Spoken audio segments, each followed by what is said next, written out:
प्रिय विद्यार्थियों नमस्कार।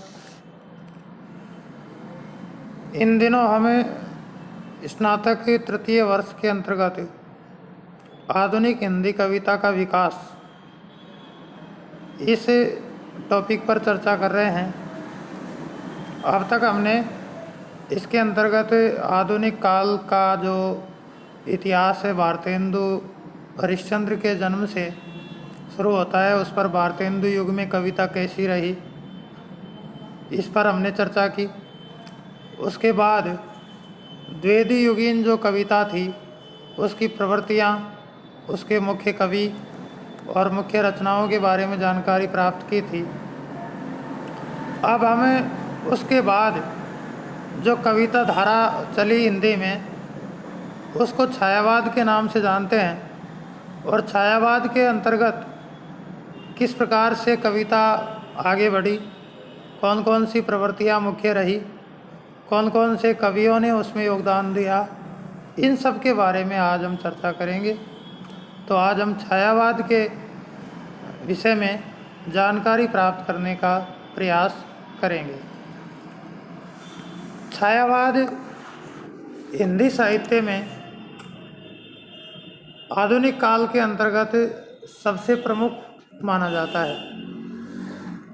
पिछली क्लास में जब हमने पढ़ा था तो द्विवेदी युग की जो कविता थी उसमें इतिवृत्तात्मकता थी, उसमें स्थूल वर्णन था, कथा के रूप में कविता लिखी जा रही थी। आदर्शवाद, रूढ़िवाद, परंपरावादी, ये सब उसकी मुख्य प्रवृत्तियाँ थी। लेकिन ये जो प्रवृत्तियाँ थी द्विवेदी युगीन प्रवृत्तियाँ, वो बहुत समय तक हिंदी साहित्य में नहीं चल पाई और बहुत जल्द ही लोगों का इससे मोह भंग हो गया। 1918 के लगभग आते आते हिंदी कविता में सूक्ष्मता का दर्शन हमको होता है। कवियों ने जो द्विवेदी युग में जो प्रवृत्तियाँ थी, इतिवृत्तात्मकता, सूक्ष्म स्थूल वर्णन, कथात्मक काव्य रचनाएं, उनके स्थान पर प्रकृति का चित्रण, आत्माभिव्यक्ति जैसी प्रवृत्तियां हमको देखने को मिलती है। तो उस कविता को छायावाद के नाम से जानते हैं। आज हम इस क्लास में छायावाद का परिचय, छायावाद की प्रमुख परिभाषाएं, छायावाद के प्रमुख कवि और छायावाद की प्रमुख विशेषताएं, इन शीर्षकों से चर्चा करेंगे। छायावाद का विकास द्विवेदी युग के पश्चात हिंदी में हुआ। आचार्य रामचंद्र शुक्ल ने छायावाद का प्रारंभ 1918 ईस्वी से माना है। हालांकि कई विद्वान 1920 से मानते हैं, लेकिन सही शुरुआत अगर हम माने तो 1918 से 1936 ईस्वी की समय सीमा छायावाद के लिए अधिकतर विद्वान मानते हैं और यही सर्वमान्य प्रचलित है। छायावाद के नामकरण का जो श्रेय है मुकुटधर पांडेय को दिया जाता है। मुकुटधर पांडेय ने सर्वप्रथम श्री शारदा पत्रिका, 1920 में एक पत्रिका थी श्री शारदा, उसमें हिंदी में छायावाद नामक एक निबंध प्रकाशित किया और उसमें छायावाद शब्द का सबसे पहले प्रयोग किया। छायावाद में हिंदी ब्रजभाषा के स्थान पर खड़ी बोली की कविता की जाती थी। खड़ी बोली को पूर्णतः प्रतिष्ठित करने का काम छायावाद में ही हुआ। इसे साहित्यिक खड़ी बोली का स्वर्ण युग कहा जाता है। हिंदी साहित्य के इतिहास में स्वर्ण युग भक्ति काल को कहा जाता है, लेकिन आधुनिक काल में स्वर्ण युग की अगर बात की जाए तो निस्संदेह रूप से छायावाद को आधुनिक हिंदी साहित्य का स्वर्ण युग कहा जाता है। छायावाद के प्रमुख कवियों में पंत प्रसाद निराला की रचनाएं भी प्रकाशित होना प्रारंभ हो चुकी थी। छायावाद के जो प्रारंभ था उसमें ये जो 4 कवि छायावाद के माने जाते हैं, इनकी कविताओं का जो प्रकाशन होता है वो इसी समय से होता है। इसलिए भी छायावाद की जो समय सीमा 1918 से मानी जाती है वो युक्ति संगत लगती है।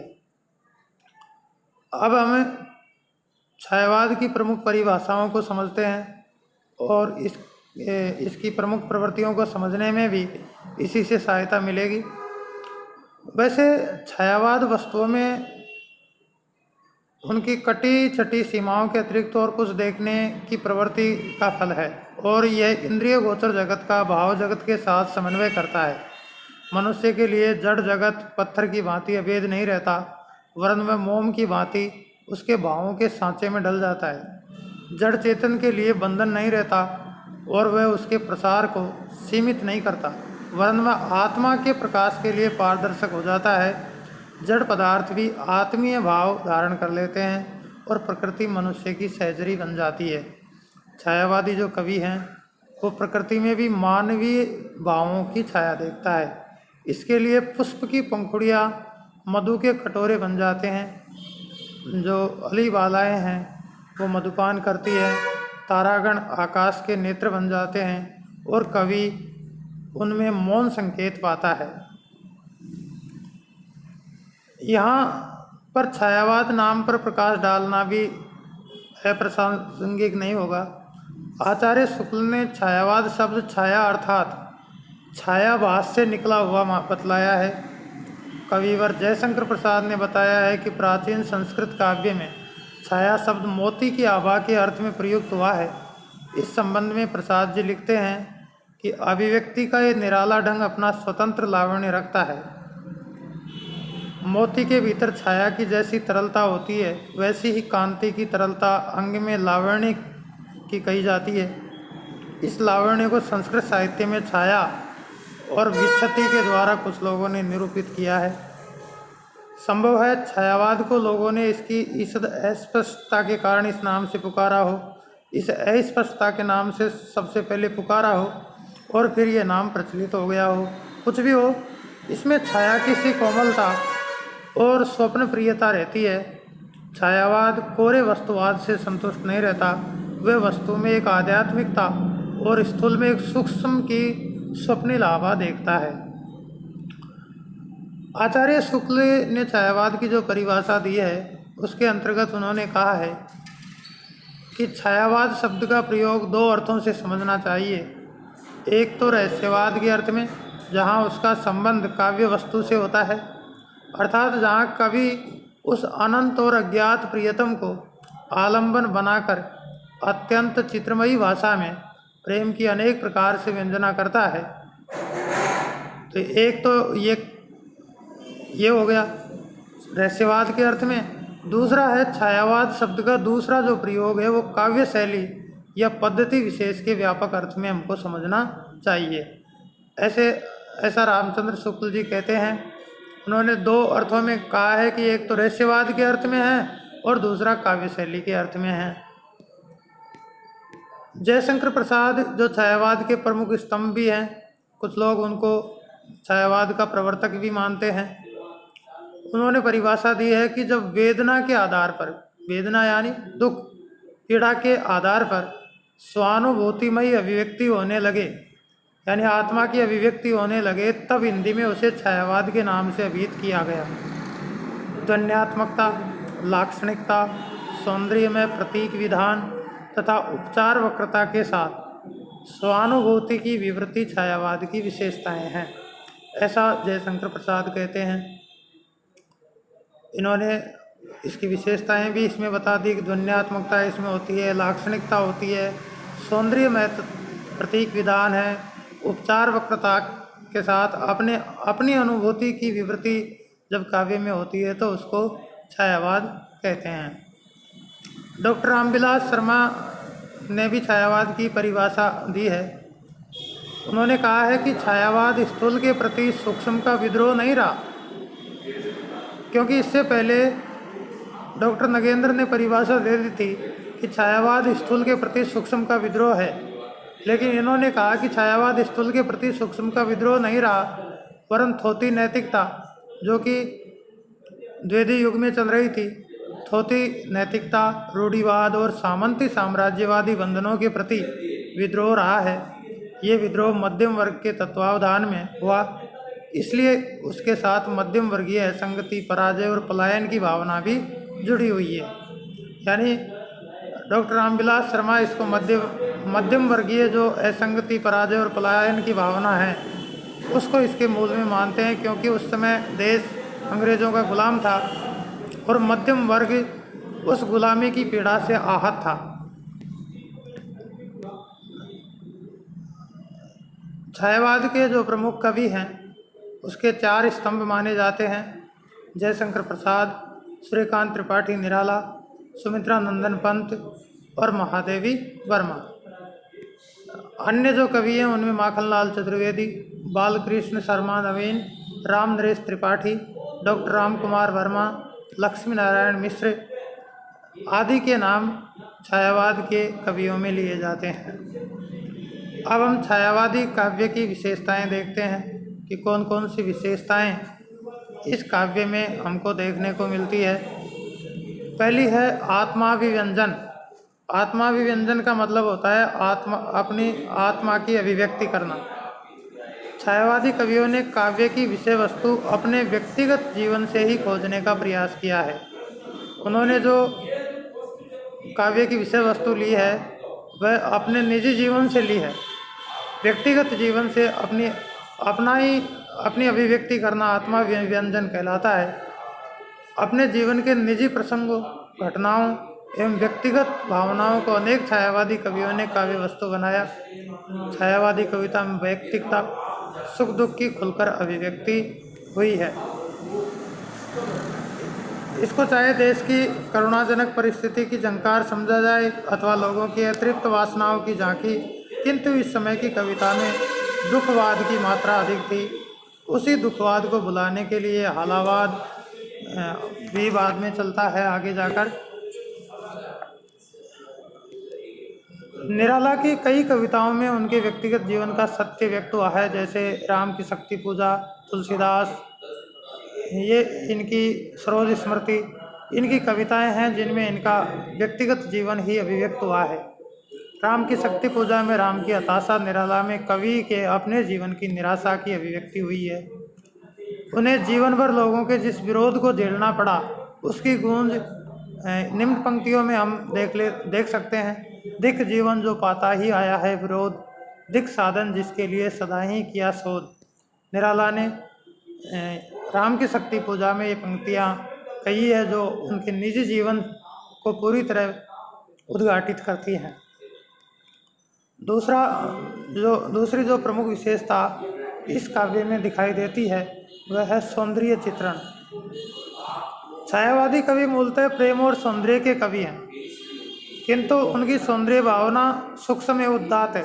मानसल सौंदर्य का चित्रण ये कवि नहीं करते हैं। स्थूल सौंदर्य का चित्रण इनमें देखने को नहीं मिलता। इसके स्थान पर सूक्ष्म और उदात्त चित्रण इनके काव्य में हमको देखने को मिलता है। सौंदर्य चित्रण में उनकी वृत्ति बाह्य वर्णनों में उतनी नहीं रमी जितनी आंतरिक सौंदर्य के उद्घाटन में एवं दशाओं के वर्णन में रमी है।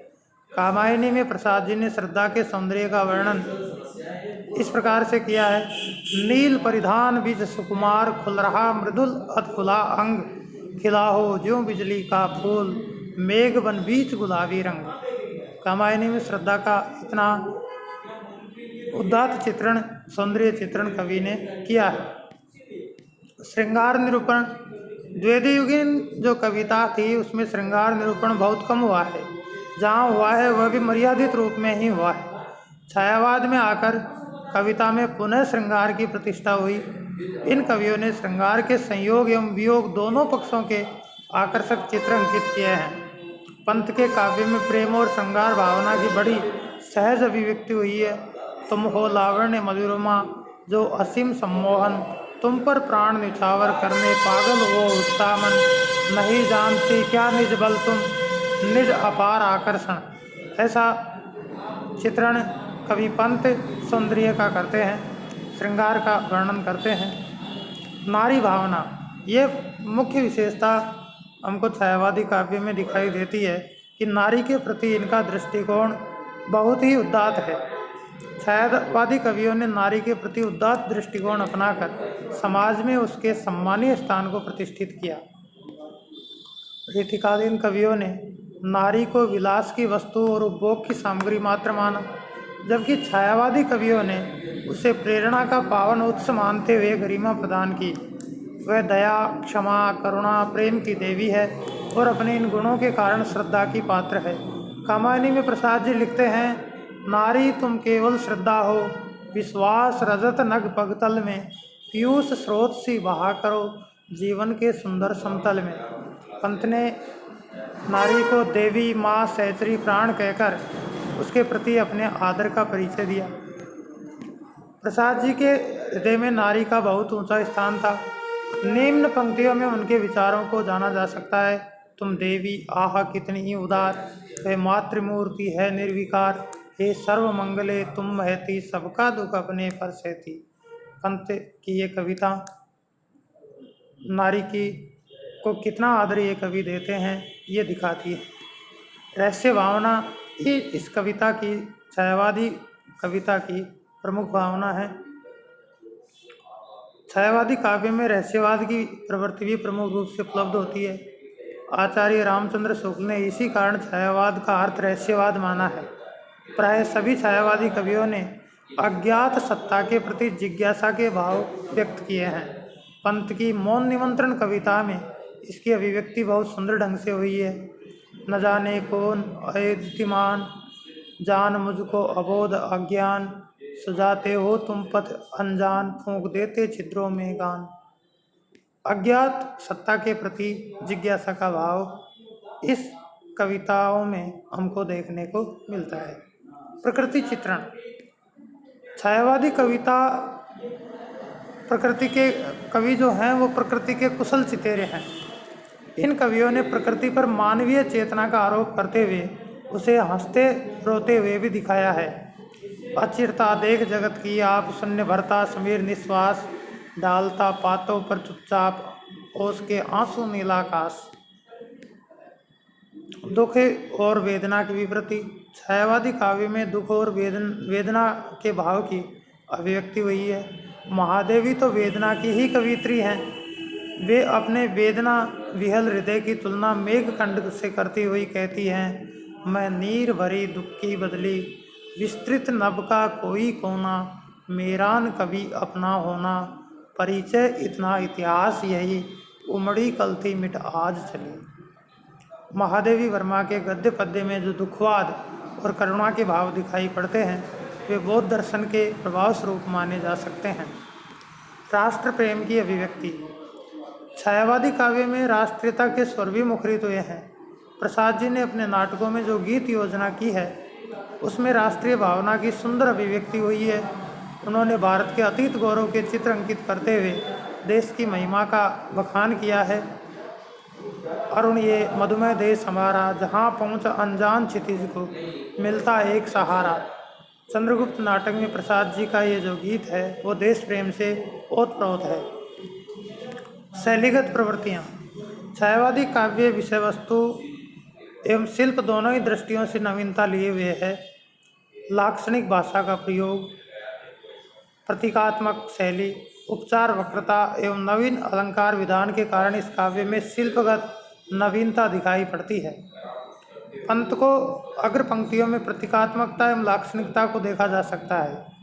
अभी तो मुकुट बंधाता मात, कल हुए कल ही हल्दी के हाथ, खुले भी न थे लाज के बोल, खिले भी चुंबन शून्य कपोल, हाय रुक गया यही संसार, बना सिंदूर अंगार, वात हत लतिका व सुकुमार, पड़ी है छिन्नाधार। बाल विधवा का ऐसा चित्रण कवि पंत ने किया है जिसमें प्रतीकात्मक एवं लाक्षणिकता देखी जा सकती है।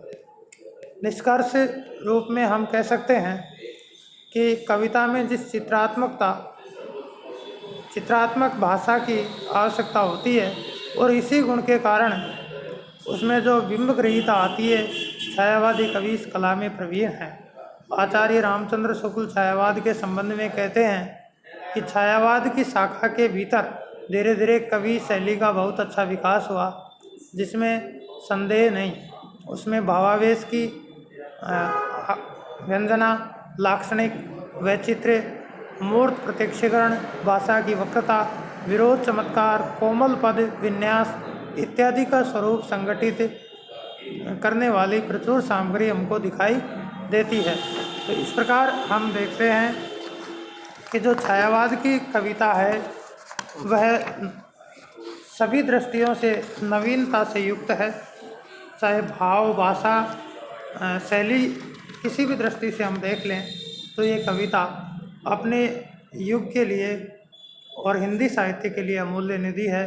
कामायनी, सरोज स्मृति, अणिमा, नए पत्ते, पंत की पल्लव, आंसू, ये जो कालजयी कृतियां हैं हिंदी साहित्य को मिली है छायावादी काव्य ने ही प्रदान की है।